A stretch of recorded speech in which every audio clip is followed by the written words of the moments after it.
welcome back to The Missing. I'm Ariane.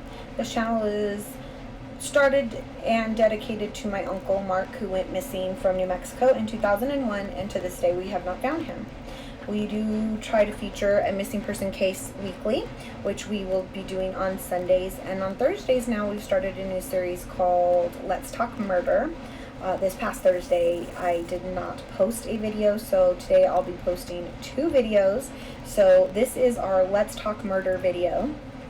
And for today's Let's Talk Murder, we're going to discuss the case of Victoria Martens. This was all over the news. Anybody who lived here in New Mexico was well aware of this case. Everybody heard about it. For me personally, it was a heartbreaking, gut-wrenching, too close to home, that really just was devastating. It was horrible, and anybody, I'm sure, close to the situation or close to where they lived or anything like that is going to completely agree. I mean, this was just a horrible case. So if you're into these type of things, make sure you like and subscribe. As always, comment down below. If you have information that you know of that wasn't put in the video, you can always put it in the comments. And if there's something that you want me to cover, put it in the comments. So let's just talk. Victoria Martens was 10 years old. She lived here in Albuquerque, New Mexico. She lived in an apartment complex on the west side of Albuquerque, close to Rio Rancho, around the Cibola High School District area. And they were called, I believe, are they the Royal Villa Apartments? Something to that effect. Anyway, she lived at this apartment with her mother and her younger brother. Victoria was born August 23rd, 2006. Sadly, Victoria Martin would pass away on her 10th birthday, August 23rd of 2016. She was found in the Albuquerque apartment building. The cops, on the early morning hours, the cops responded to a 911 call for domestic violence. A neighbor had called the cops when Victoria's mother, Michelle Martens, and her boyfriend, Fabian Gonzalez, had come screaming out of the apartment. Michelle was very badly injured. Fabian had some marks on him too. Looked like there had definitely been some sort of fight or struggle.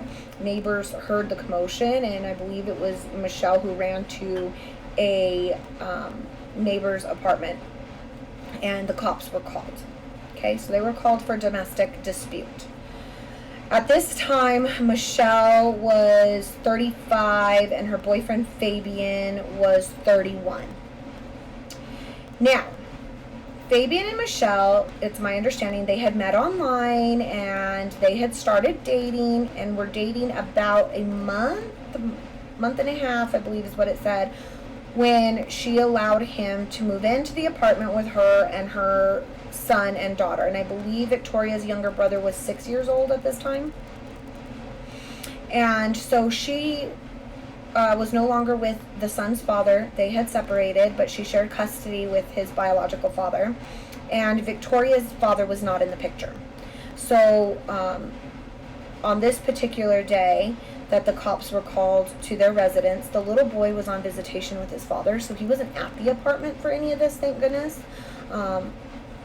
Just Victoria had been there with her mom and Fabian, who was living there. And then they also had moved in Fabian's cousin, Jessica Kelly, who was 31, and she had recently been released from jail. Jessica Kelly has a long history of issues that she had been in jail for. I believe she even assaulted another prisoner while in jail. So she's got some problems, but she needed a place to stay. And Fabian was now dating Michelle, and so Michelle, I'm sure, wanting to please her boyfriend or just completely okay with strangers being around her kids. I'm not really sure what her state of mind was. But she agreed that Jessica could come and stay with them. So now, in this apartment where Michelle was living with her daughter Victoria and her son, she's now moved in her new boyfriend and his cousin, okay? So when the cops show up to this 911 call for this domestic dispute, originally Michelle would tell the police they would get arrested because the police show up, right? So they show up and they're beaten and there's this domestic disturbance and they're not sure what's going on. But when the cops, once again I can't speak, typical.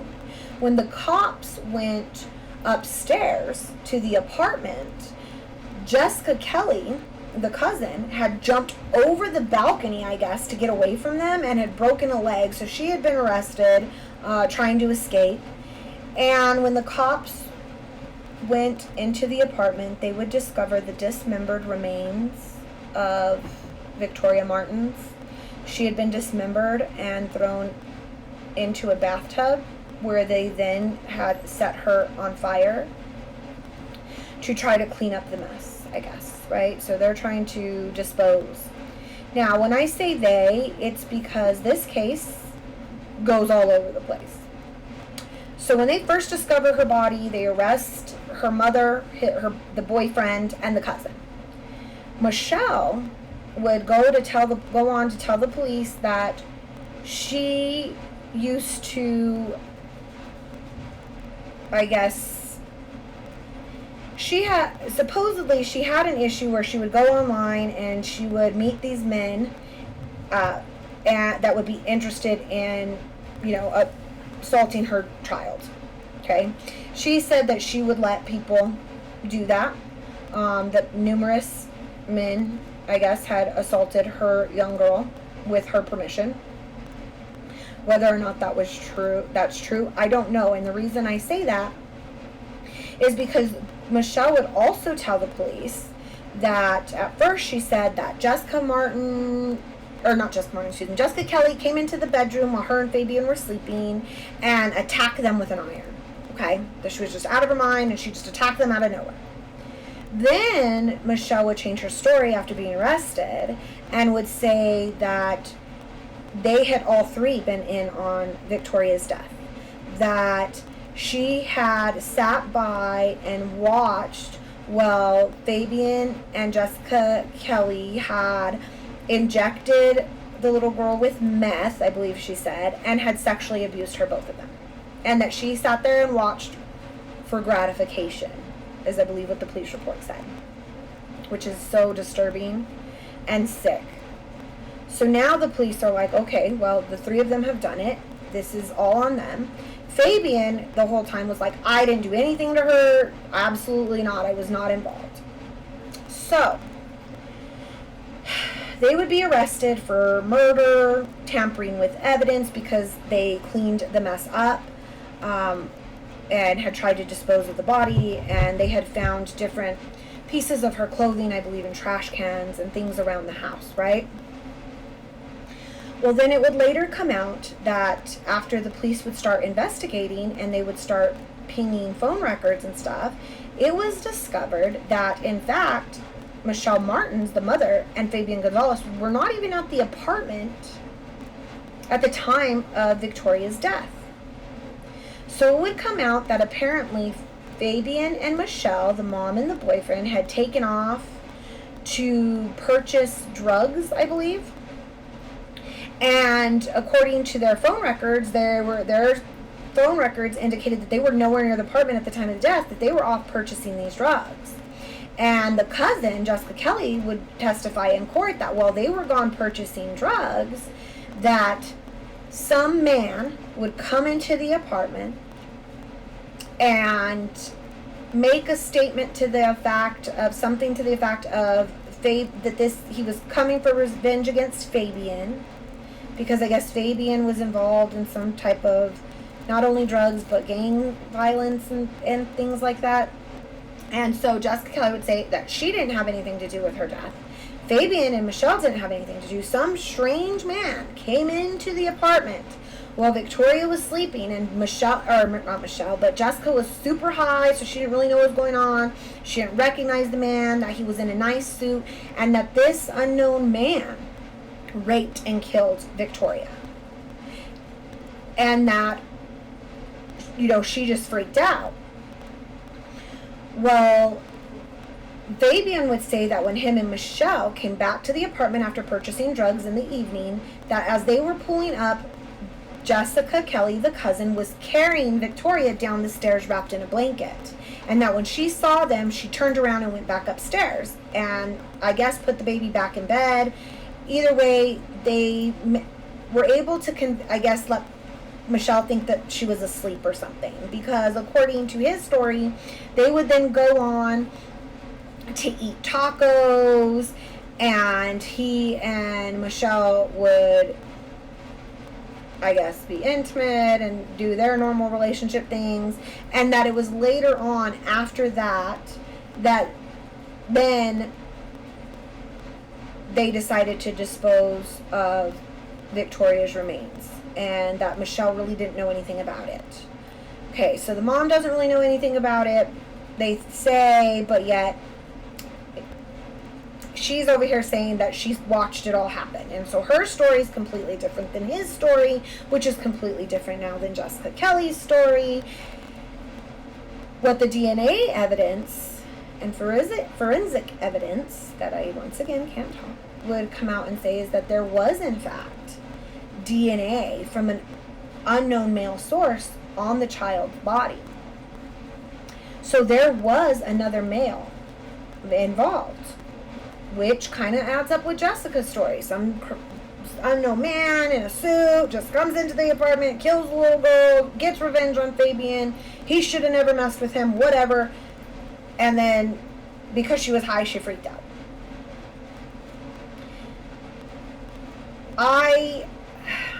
The whole case is disturbing to me. I believe Jessica Kelly, not only has she been involved in assaults when she was in jail before, but from what I could read, she had been investigated too for being around kids because she had lost custody of her own kids. So this is probably not someone who is safe to be around children. They discovered notes that Victoria had wrote to Fabian about loving him. So whether or not they had a good relationship is kind of up for debate. Did he in fact molest her? Was he molesting her the whole time that they lived together? We don't know. I think, all of the people involved have now been sentenced and are in jail. For a while, I know Fabian was out while the others were in jail, but I do know that they did strike whatever deals. They're in jail. Now Fabian's in jail, and all of them are in jail. So what do you guys think about the case? Were you around? Were you closely involved? Do you know anybody? How do you feel about Fabian and Michelle being in jail? Do you think that it's fair for them to be in jail, even though they weren't there at the time of the murder? Do you think that they shouldn't be in jail because they weren't there for the time of the murder and weren't involved in the actual murder? However, they were obviously involved in some sort of way in covering it up or trying to hide what they had done or what had happened. Oops, my computer's running low. I apologize. The other thing that I want to know is, what do you think about Michelle? It was also said that she was kind of delayed, I guess, developmentally delayed, which could be why she was easily manipulated and why she would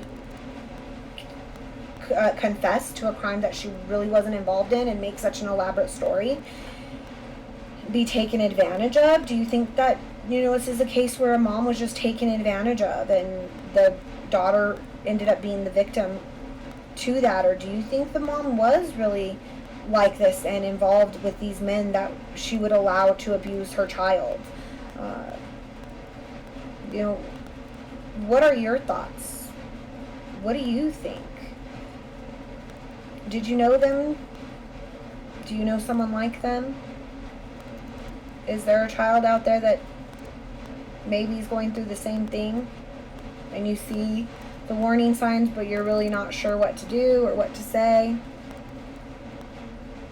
I think for me it was the fact that I had kids around her age at that time, and at one point in my life I had even looked at those apartments to move into, and they lived in the same state and the next door town to where we lived, which was just so devastating. And she was such a pretty little girl.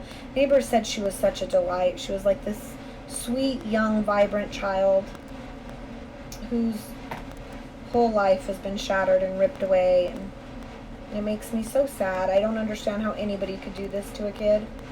Why? Why molest them? Why kill them? Like, why? I mean, if somebody you didn't even know broke into the house while her parents were gone and killed her and molested her, why not call them immediately or call the cops or something and say, hey, I didn't have anything to do with this. I was, showering or something and someone broke in. But maybe, I guess, because of being in the frame of mind that they were in, or because they had a history of being in jail and criminal activity, they didn't want to do anything about it. Maybe they were afraid to. I don't really know. But I would love to hear your feedback. If you guys know more about this case, or you have an opinion to express on the case, or details about the case that I didn't share, please comment them. I want to know. Once again, make sure you hit subscribe and like if you like this content. I will be back next week with another Let's Talk Murder. And as always, you guys have a wonderful and blessed day.